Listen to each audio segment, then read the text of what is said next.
What's up, guys? Welcome back. This is JAG, aka Leonidas, coming at you live from 300.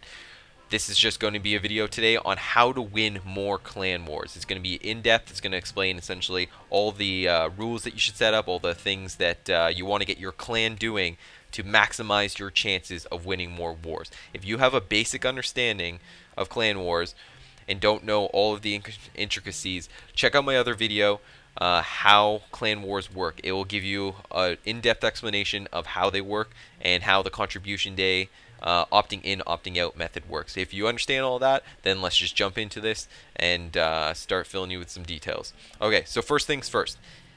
Your clan, we need to set up rules. So set up clan rules for war that everyone knows and they need to follow. So first things first, if your clan members cannot guarantee all 4 attacks for both days, they should not be warring, at least for that war specifically.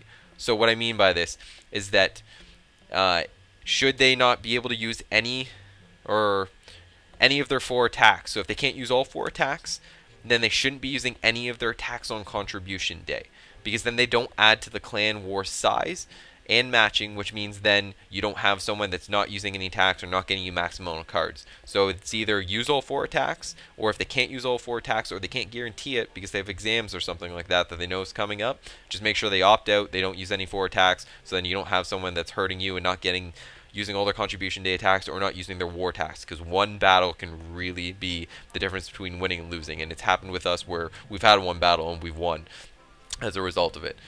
So also, the next thing is have your clan members, if they can't opt in and they do opt out, have them give you a reason why they're missing wars, just so you know they're not inactive. So for example, if they're going through exam period and they're going to be off for like a week and we war back to back, that's like at least 3 wars minimum that they're missing. So if I know that they're not going to be in that, for example, for exams, in my case, it's pretty easy for me. I give them a bye, don't worry about it. But if for some reason they're just missing war after war after war, and I know that there is no reason, then I'm just thinking they might be a little bit of inactive in that case. So that's just more of a benefit kind of thing. Okay, so the next thing is if they opt into war, they must use all 3 of their contribution day attacks and 1 war day. If they don't use those attacks, you give them a warning. I don't like the immediate demotion kick thing. You're going to lose too many clan members that way. It's going to piss too many people off. So give them a warning first. Make sure that they see the warning, they acknowledge it, and that way at least then they know for the future that they're a bit on the chopping block if for some reason they do that again. On a second occurrence, so if it happens a second time that they don't use all attacks, this earns them a demotion in that case. If they are a member, then they get kicked. You gotta have a strict policy. My clan's gonna be it is strict policy, and that's the case. If that happens, then they're not helping out, they're just hurting us, and one battle really can hurt in war. So you gotta make sure everyone's on the same page. So demotion kick after the first warning if it happens again. The second occurrence, I would do it if it's pretty soon after, if it's been like a month or 2 months after. In that case, then you can just make it a first time warning again kind of thing. But if it happens at that point every once a month, then you might want to consider kicking or demoting. Okay, so now that we have some basic rules for everyone to follow, the next step is improving your contribution and war day win ratios. So these are going to be crucial. To get everyone to win more on contribution day, have them play only their best challenges. So, i.e., whatever the challenge they win the most frequently. For example, if they play 2 versus 2 matchups, like I'm do very well in 2 versus 2 matchups or draft challenges, then make sure that they play that. So I tell all my clan members, make sure that you play 2 versus 2 matchups. In fact, part of this video is actually for helping you guys, but also making sure that all my clan members know the rules and telling them to watch this so they know what it is. So if they play 2 versus 2 matchups, then one of the tips is tell your clan members to communicate with the person they're going to be playing 2 versus 2 matchup with.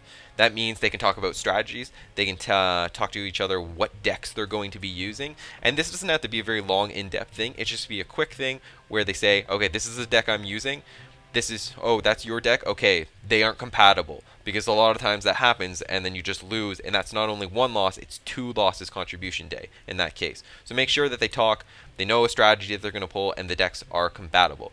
If it's something like draft day, if you're Draft day is a good one, or draft matchup is a good one if you have clan members that have weaker cards that aren't leveled up, because the other ones aren't tournament style. They will be the stronger cards, so you're gonna want to use stronger decks to play the other battles.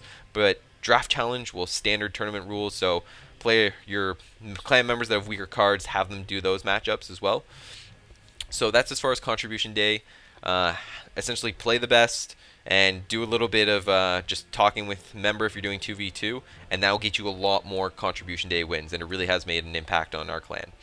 So now that everyone's been waiting for, this is how to win more war day battles. It really comes down to it. You've won more contribution day battles now. You've improved your ratio. You've gotten better cards as a result. You've given yourself that slight edge over the rest of the clans that you're facing because you now have better cards. So the next thing is, it should be a clan rule, and it isn't one, or it is one in my clan, that everyone must practice their war decks before battling.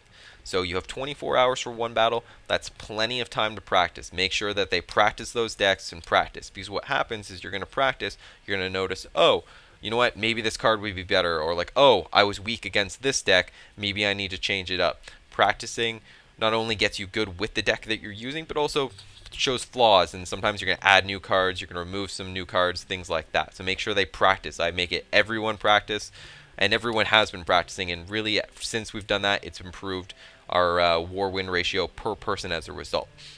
The next thing that is a helpful tip is have people share war decks that worked for them, and not only that, but have them show replays of how they used them.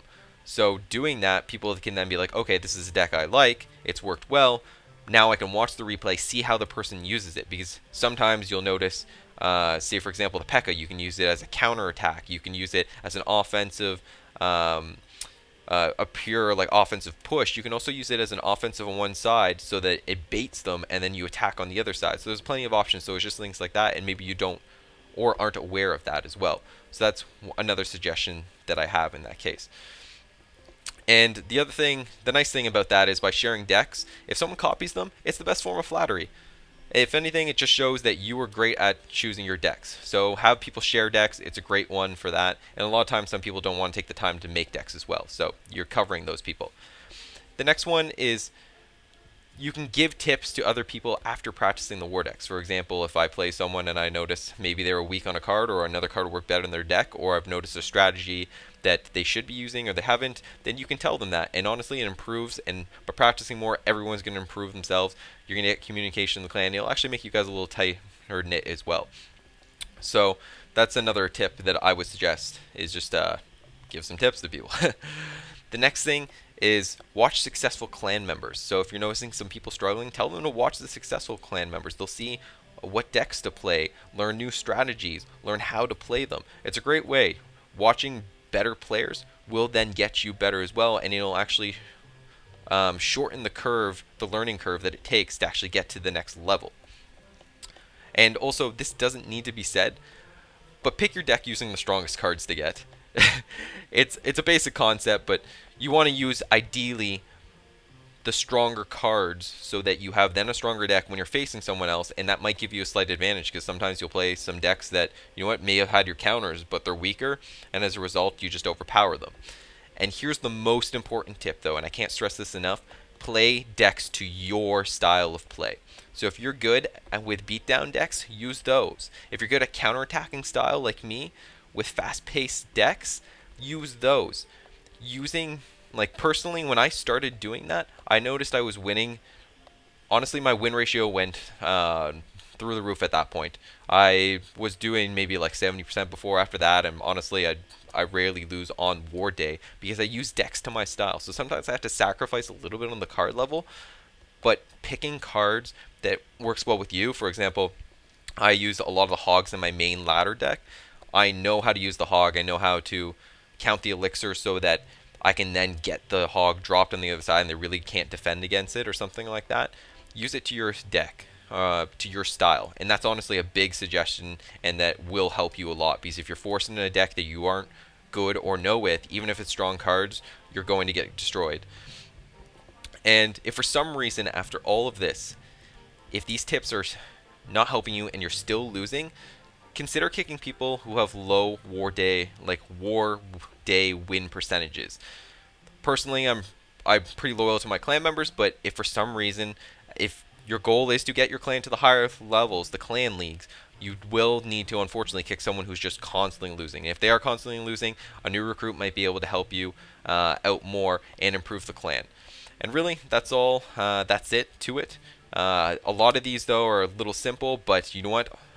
They're very helpful. And if you can get your clan doing these clan-wide, you will see your win percentage, not only in Contribution Day, go up, but War Day. And as a result, you will then win more wars. And really, that's it. That's all. I hope this video helped. If it did, like it. If you want to see more videos, don't forget to subscribe to the channel. I upload frequently. And yeah, if you have any comments or videos you want to see in the future, don't forget to post those down below. And yeah, that's just Leonidas signing off. Thanks again, guys, for everything. Hope this helped.